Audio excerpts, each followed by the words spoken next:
ఇప్పుడే అందిన వార్త, మాజీ సీఎం కేసీఆర్ పై దాడి. ఒక్కసారిగా టెన్షన్ లో కేటీఆర్ అంటూ వార్తలు అయితే వస్తున్నాయండి. దీనికి సంబంధించి కంప్లీట్ వీడియో రూపంలో చెప్పడానికి వీడియో చేయడం జరుగుతుందండి.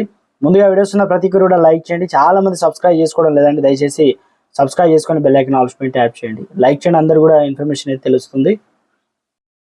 ఫ్రెండ్స్, ఇక్కడ చూసుకున్నట్లయితే ఏం పీకడానికి వెళ్ళామని సీఎం అంటారా రేవంత్. ఇక బీఆర్ఎస్ నేతలు సీఎం హోదాలో అగౌరవపరిచేలా మాట్లాడుతున్నారని రేవంత్ రెడ్డి అసెంబ్లీలో మండిపడ్డారు. ఏం పీకడానికి మేడిగడ్డ వెళ్లారని కేసీఆర్ ఎలా మాట్లాడతారు? ఎమ్మెల్యేగా, సీఎంగా, మంత్రిగా, కేంద్ర మంత్రిగా పనిచేసిన వ్యక్తే ఇలాంటి భాష మాట్లాడవచ్చా? ఇప్పటికే ప్రజలు బీఆర్ఎస్ పాయింట్లు విప్పారు. ఉన్న చొక్కా కూడా పీక్తాం, కుంగిన మేడిగడ్డ నుంచి నీళ్లు ఎలా ఎత్తిపోస్తారో బీఆర్ఎస్ చెప్పాలి, చర్చకు మేం సిద్ధం, సీఎం స్పష్టం. ఎంతో నమ్మక ద్రోహం చేసిన కేసీఆర్.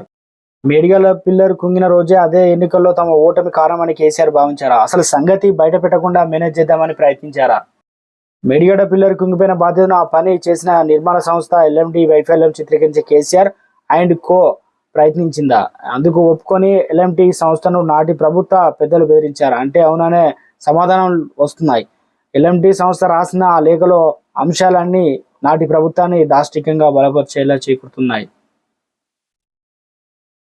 నిన్న సీఎం రేవంత్ రెడ్డి కాళేశ్వరం ప్రాజెక్టులు భాగంగా వెళ్లడం జరిగింది. దీంతో అంతేకాకుండా విజిలెన్స్ విభాగం అధినేత రాజీవ్ రతన్ నేడు సీఎం రేవంత్ రెడ్డి చేపట్టిన పర్యటనలో మరో బాంబు పేల్చారనమాట. బ్యారేజీ నిర్మాణం గురించి గత 2 ఏళ్లుగా చర్యలు తీసుకోలేదని స్పష్టం చేశారు. అయితే ఇప్పుడు అదే టెక్నాలజీ వాడి కాళేశ్వరం ప్రాజెక్టులో భాగంగా నిర్మించిన సుందిల్లా అన్నారంలో ఇదే సమస్యలు ఉన్నాయని అనుమానాలు వ్యక్తం చేశారు.